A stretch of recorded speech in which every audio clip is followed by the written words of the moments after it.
जिस विराट कोहली ने देश को 15 सालों दिए, जो हर जीत के बाद तिरंगे को माथे से लगाया, आज वही विराट ट्रेंडिंग लिंचिंग का शिकार बन गया। भीड़ की गलती थी, सिस्टम की लापरवाही थी, लेकिन सोशल मीडिया ने तय कर लिया कि गुनहगार कोहली है।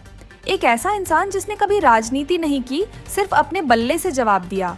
एक ऐसा चेहरा जिसे देखकर देश मुस्कुराता था, उसे कुछ घंटों में ही अरेस्ट कोहली के नाम से बदनाम कर दिया गया। मंगलवार से शुक्रवार तक एक्स पर विराट कोहली से जुड़े हैशटैग्स और ट्रेंड्स ने टॉप चार्ट्स पर कब्जा किया, लेकिन जो सबसे ज्यादा हैरान करने वाला ट्रेंड था वो था अरेस्ट कोहली।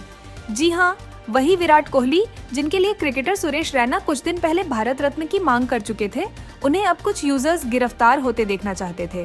क्या ये जनभावना है या डिजिटल डिसइंफॉर्मेशन? वास्तव में जो हुआ वो ये है, आरसीबी की जीत का जश्न मनाने के लिए एम चिन्नास्वामी स्टेडियम में एक सम्मान समारोह रखा गया था। हालांकि आयोजन को लेकर कम्युनिकेशन गैप और कॉन्ट्राडिक्टरी अनाउंसमेंट्स के कारण केओस फैल गया। सुबह बेंगलुरु ट्रैफिक पुलिस ने कहा कोई विजय परेड नहीं होगी, सिर्फ स्टेडियम में इवेंट होगा। दोपहर में आरसीबी ने अपडेट दिया, हाँ 5 बजे विजय परेड होगी। इस मिस इन्फॉर्मेशन और लैक ऑफ क्राउड मैनेजमेंट के कारण हजारों की भीड़ स्टेडियम के बाहर इकट्ठा हो गई। जिनके पास टिकट नहीं थे वो भी अंदर घुसने की कोशिश करने लगे। नतीजा भगदड़। अब सवाल ये उठता है, इस एडमिनिस्ट्रेटिव फेलियर की जवाबदेही को एक इंडिविजुअल, एक क्रिकेटर यानी विराट कोहली के सिर पर क्यों मढ़ा जा रहा है? क्या विराट कोहली ने भीड़ को बुलाया था? क्या उन्होंने मैनेजमेंट किया था? नहीं।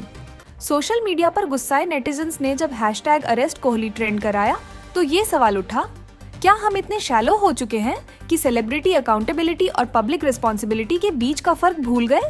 कुछ यूजर्स ने कोहली को सीधे भगदड़ के लिए जिम्मेदार ठहराया, लेकिन जरा सोचिए, एक गेस्ट, एक क्रिकेटर जो सिर्फ इवेंट में शामिल होने आया था, वह क्राउड कंट्रोल का जिम्मेदार कैसे हो सकता है? एक यूजर ने सही कहा, हैशटैग अरेस्ट कोहली किस लिए? इवेंट में आए और चले गए।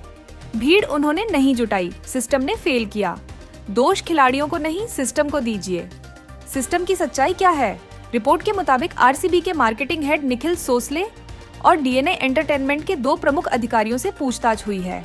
राज्य सरकार ने अपने स्तर पर कार्रवाई करते हुए मुख्यमंत्री के राजनीतिक सचिव के गोविंद राज को पद से हटाया और इंटेलिजेंस विंग के एडीजी हेमंत निम्बालकर का भी तबादला कर दिया। इससे साफ है कि प्रशासन ने माना कि लापरवाही इवेंट प्लानिंग और गवर्नेंस में हुई थी। फिर ट्रोल आर्मी कोहली को क्यों टारगेट कर रही है? अल्लू अर्जुन केस से तुलना कितनी वाजिब? कुछ लोगों ने इसे अल्लू अर्जुन की गिरफ्तारी से कंपेयर किया, जो पिछले साल एक थिएटर में भगदड़ के बाद पुलिस जांच में फंसे थे। लेकिन फर्क ये है कि अल्लू अर्जुन खुद उस इवेंट के होस्ट थे और उनका रोल प्रमोशनल था। विराट कोहली महज एक इनवाइटेड गेस्ट थे। जब ट्रेजेडी होती है तो फ्रस्ट्रेशन और पेन लाजमी है, लेकिन उस गुस्से को सही दिशा में लगाना जरूरी है। विराट कोहली पर आरोप लगाना उस फ्रस्ट्रेशन को गलत दिशा में बहाना है। ये सवाल जरूरी है कि क्या आरसीबी मैनेजमेंट ने क्राउड हैंडलिंग प्रोटोकॉल्स बनाए थे? क्या पुलिस और आयोजकों के बीच कोऑर्डिनेशन था? क्या सरकार ने ऐसे इवेंट के लिए क्राउड सेफ्टी प्लान किया था?